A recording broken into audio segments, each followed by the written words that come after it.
So today we're going to use a different set of colours. This is a branch of a laburnum tree. So I've chosen 3 yellows which we're going to use, which is, this one is Scheveningen Yellow Medium, which is by Old Holland, and this is cadmium yellow basically, cadmium yellow medium, which is a slightly opaque yellow. Then we've got transparent yellow by Winsor and Newton, which is a little bit different from that one. Then we've got Scheveningen Yellow Lemon, which is the same as cadmium yellow lemon, which is a more acidic colour than this. Then I've picked out Scheveningen Orange, which is the same as cadmium orange, and Sap Green, also a Scheveningen colour, Old Holland colour, but all of these colours you can get them from any make of paints. They have the equivalent sap green, basically orange, lemon yellow, cadmium yellow, and transparent yellow. And what they look like is this is the orange, this is the green, this is the transparent yellow, this is the cadmium, and this is the lemon yellow. Okay, so you can see that these 3 yellows are different. You can see that they're different in their little pots there. And when we come to paint with them, you'll see that there's a much bigger difference than you might think. So to paint something like this, you're going to need more than 1 yellow. And also probably orange as well, because orange and green make brown, and that's what I'm going to use to draw the branch. We'll make the branch. We don't need brown, we just need orange and green, and it will give us a much more natural kind of colour. So that's the sketch that I did earlier, just now, to get a quick idea of how we were going to do this, inspired by a painting on Pinterest.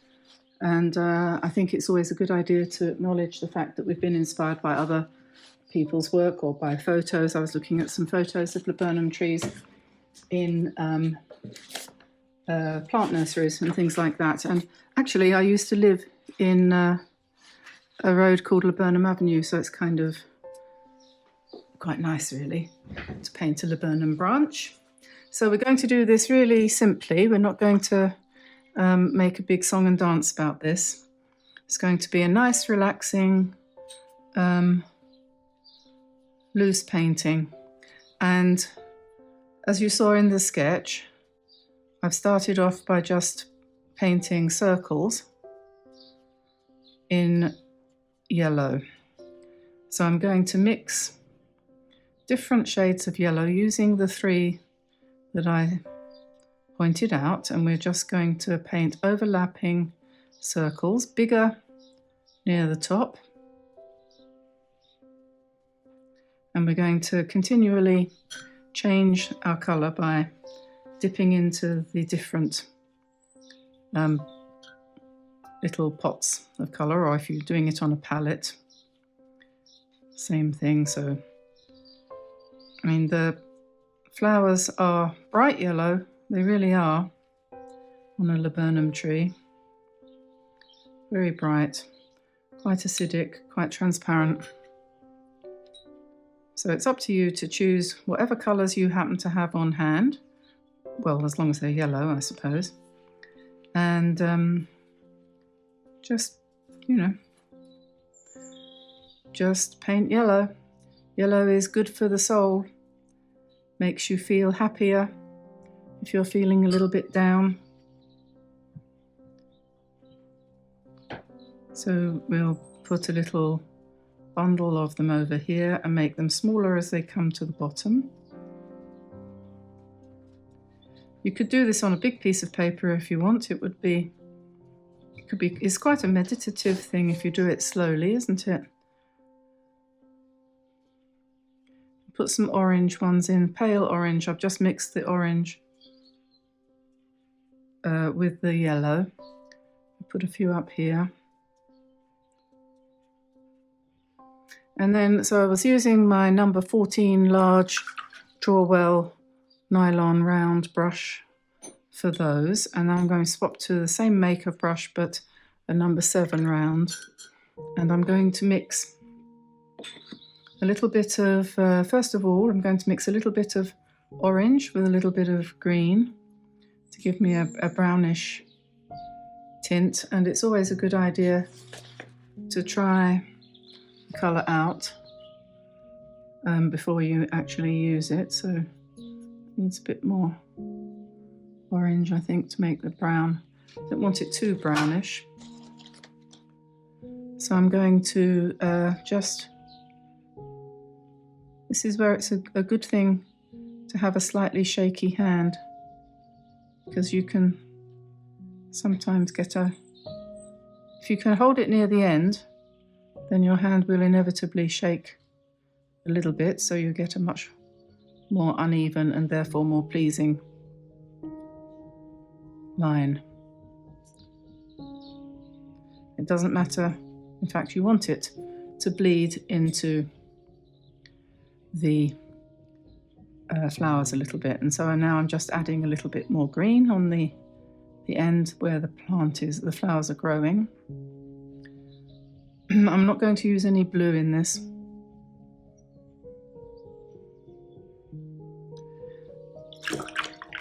The only blue will be the blue that's in the green. So now we'll pick up some green, and I'm going to mix it with a little bit of yellow to make it more yellowish green. And then we're going to just bring some stems down like that, and then paint some little leaves coming out to the side.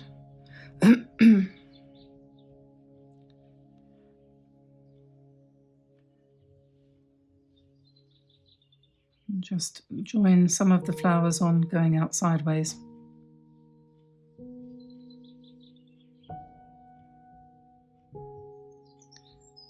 Doesn't have to be precise. Maybe we'll pop a couple over here.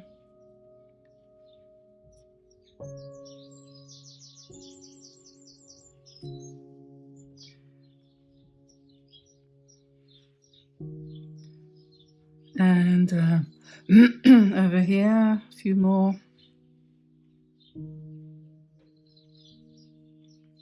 Try not to make them parallel. I have a terrible habit of making my lines parallel. I think I'm not really a very tidy person, but I do try to be organised in my world. And the problem with that is that when you come to paint, sometimes everything has to line up, and then it's not very pleasing aesthetically, is it? So you struggle with that. We all have our crosses to bear, as they say. That's one of mine. And I'm going to put a bit of spatter here. That's another way of doing this. You could start this whole thing off with a lot of spatter and then break the dots from the spatter like that. But a mixture of different techniques is good. So just bringing my stem down there a little bit, and sorry, I think we need a little bit more here.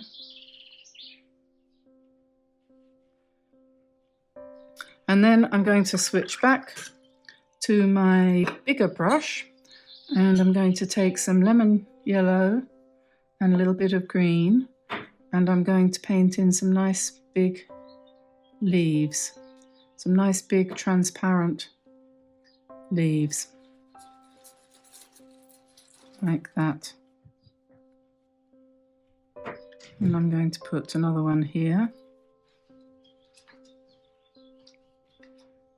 Put in the stems. Maybe another one there. And I think I might make this one a bit bigger. Can we squeeze one in there? Maybe we can squeeze one in up here. Stalk. So there we are. Now looking at that, I'm thinking maybe a little bit more strength on some of the flowers in the middle. So we'll just go in, it's almost dry, so we'll just pop in a few more flower colours just to give a bit more texture.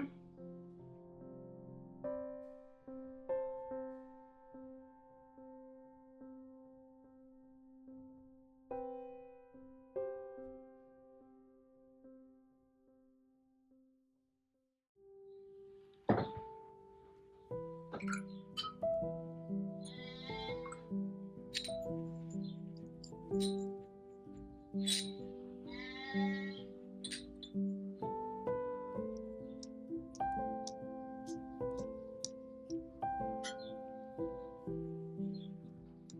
this is another way of doing the same painting for people who, like me, are very prone to organise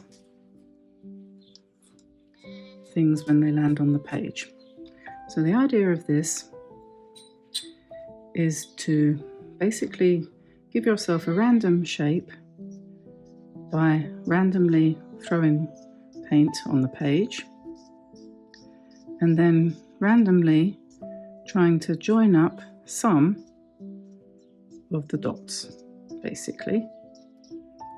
The biggest ones. You pick out the biggest ones and then kind of join those up, and then you put smaller ones around and about. Drop some slightly darker colour on one side and do so. This way, hopefully, you'll get quite a random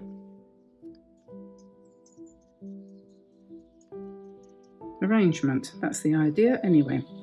And then we are going to go into the green. I'm just going to do this slightly different, same painting, slightly different way of doing it. And now I'm going to bring in my branch.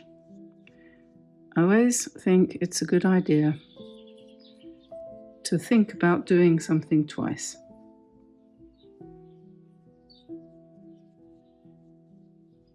At least twice, you know. And I'm going to put the leaves in first.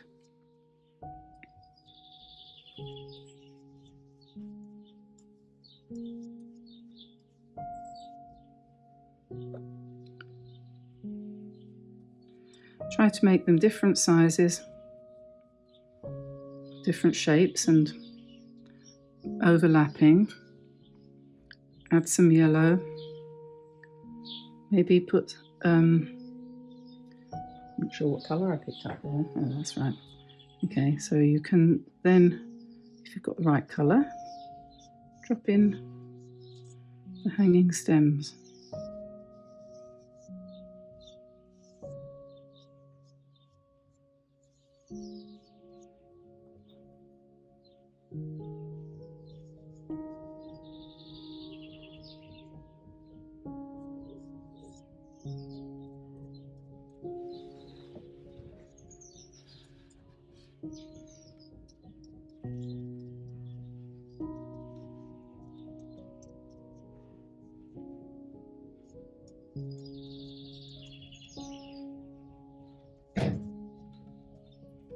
More green there.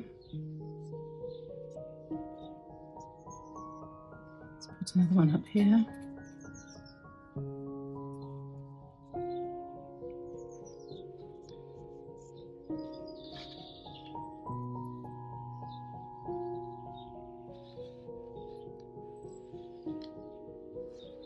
Oops.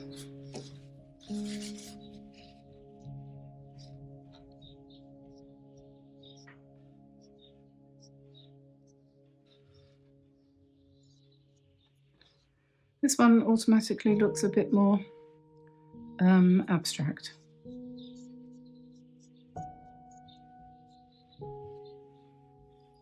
Because it's a little bit looser, because it's the second one that I've done.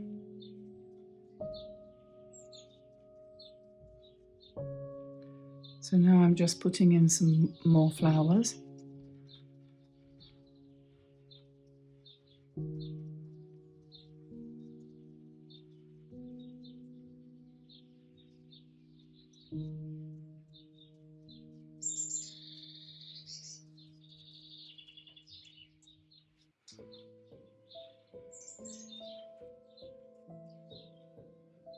And perhaps a bit more green in, maybe not, I'm not sure, hang on.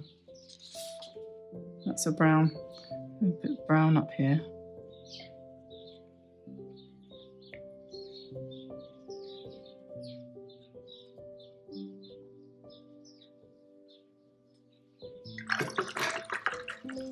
So there we are. Now we have two paintings similar to one another, not the same though, and you can play with that a bit more if you want, add a bit more darker yellow, or you can just leave it to dry and then come in with a bit more yellow if you think that might improve it.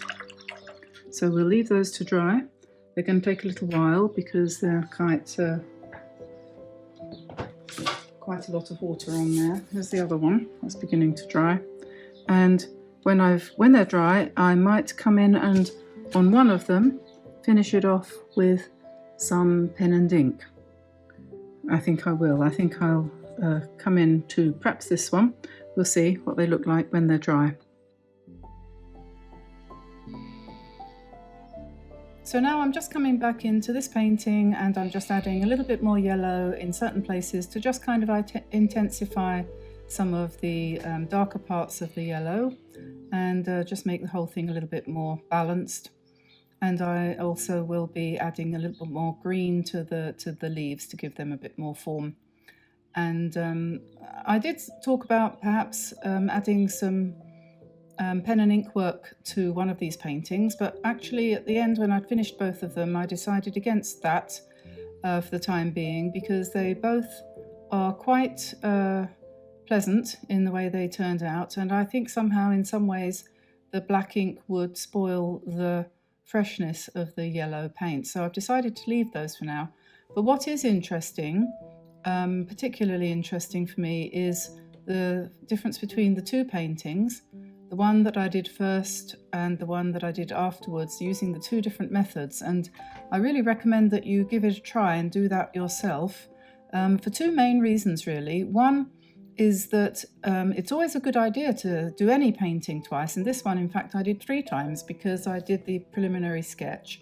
By the time you get to the third one, you know what you're doing, you know what the paint's likely to do, and you can relax a bit more and just enjoy the process because you're not worried about the technique or the design or whatever. So that's always, that's one thing.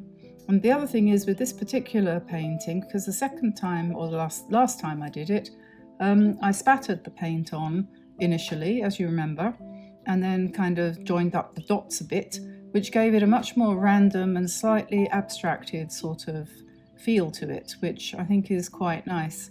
And also if you look at it, you'll see that the green paint has run rather nicely in lots of places and left some interesting backgrounds and edges and different minglings and blendings in the painting. So although it's a delicate painting and quite light and airy, it's got quite a lot of interest to it. So give it a try. You'll learn a lot from doing this, just using basically one colour to paint your flowers and obviously then the leaf colour.